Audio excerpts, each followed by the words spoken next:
নমস্কার বন্ধুরা, কেমন আছেন সবাই? চলে এসেছি শখের চাষবাস চ্যানেলের নতুন একটি ভিডিও নিয়ে। আজকের ভিডিওতে থাকবে আপনার শশা গাছ যখন ফল দিতে দিতে একদম ক্লান্ত বৃদ্ধ অবস্থায় এসে পৌঁছেছে, সে সময় আপনার এই গাছগুলিতে কয়েকটি পরিচর্যা করলে গাছগুলি থেকে আবার নতুন শাখা পোশাখা বেরোবে এবং সেই সমস্ত গাছগুলি থেকে আরও কিছু ফল আদায় করে নিতে পারবেন।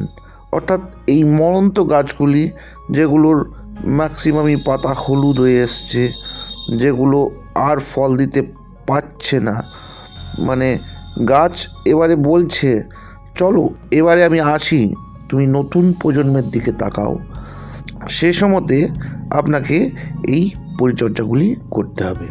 প্রথমেই আপনাকে গাছের গোড়ায় জল দিতে হবে।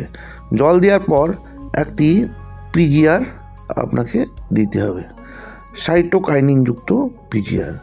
আমরা জানি প্ল্যান্ট গ্রোথ রেগুলেটর বা পিজিআরের গুরুত্ব গাছের অপরিসীম।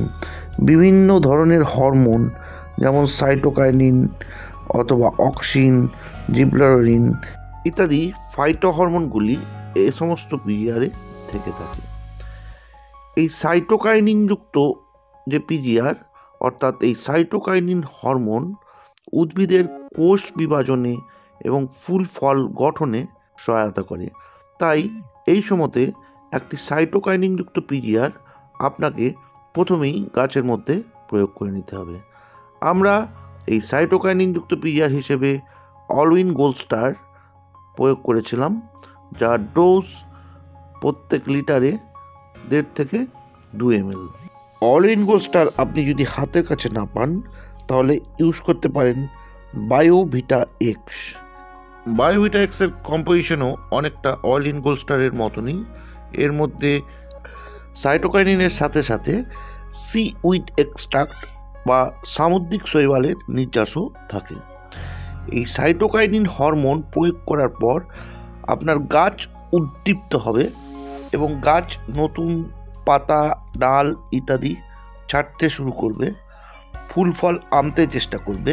তাই এই সময় এ সমস্ত গাছগুলিতে প্রচণ্ড খাবার বা নিউট্রিশনের দরকার আছে। এ সময় আপনাকে একটি সুষম খাবার গাছের মধ্যে দিতে হবে, যেটি আমাদের অবশ্যই দিতে হবে ফোলিয়ার স্প্রের মাধ্যমে।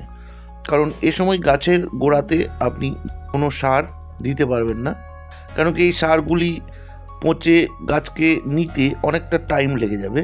তাই ইনস্ট্যান্ট কাজ করার জন্য আমরা এ সময় এনপিকে 19-19-19 লিটার প্রতি 3 গ্রাম অর্থাৎ 15 লিটার ড্রামের জন্য 45 গ্রাম আমরা দেব এবং তার সঙ্গে দেব 0050 অর্থাৎ পটাশ লিটার প্রতি 2.5 থেকে 3 গ্রাম অর্থাৎ 15 লিটার ড্রামে 35 থেকে 45 গ্রাম এবং তার সঙ্গে দেব একটি অনুখাদ্য, যে কোনো অনুখাদ্য, অ্যাক্রোমিন গোল্ড বা মোমোবিন 1.5 থেকে 2 গ্রাম লিটার প্রতি যার ডোজ। এই তিনটি মিশ্রণ অর্থাৎ এনপিকে 19-19-19, পটাশ বা 0050 এবং আরেকটি অনুখাদ্য, এই তিনটি মিশ্রণকে ভালো করে গুলে আমাদেরকে গাছের মধ্যে স্প্রে করতে হবে। এর থেকে গাছ তার প্রয়োজনীয় এনপিকে এবং অনুখাদ্যের মধ্যে যেগুলি থাকে আয়রন, কপার, বোরন, জিঙ্ক ইত্যাদি অর্থাৎ প্রায় সমস্ত ধরনের নিউট্রিয়েন্টগুলি গাছ পেয়ে যাবে। এটা অ্যাপ্লাই করার ঠিক 7 দিনের মাথায় আপনি দেখতেই পাবেন গাছগুলি নতুন করে পাতা ছাড়তে থাকবে, নতুন ফুল ফল আসবে, গাছ যেমন পুনরায় উজ্জীবিত হবে।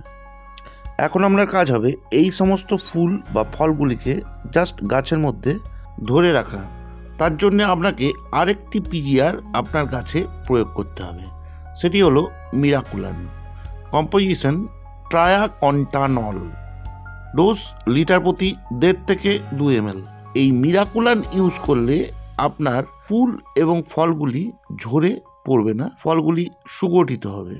এবং এই মিরাকুলান ইউজ করতে হবে আপনার প্রথম যে পিজিআরটি ইউজ করেছিলেন অর্থাৎ সাইটোকাইনিনযুক্ত পিজিআর ইউজ করার ঠিক 10 দিনের মাথায়, এবং এর ঠিক 2 দিন বাদে সেই যে প্রথম মিশ্রণটি যেটি ফোলিয়ার স্প্রেয়ার হিসেবে আমরা দিয়েছিলাম, অর্থাৎ এনপিকে 19-19-19-00-50 এবং একটি অনুখাদ্য, এবং তার সঙ্গে 20 গ্রাম বোরন আপনাকে মিশিয়ে এই 4টি মিশ্রণ আবার আপনাকে গাছে স্প্রে করতে হবে।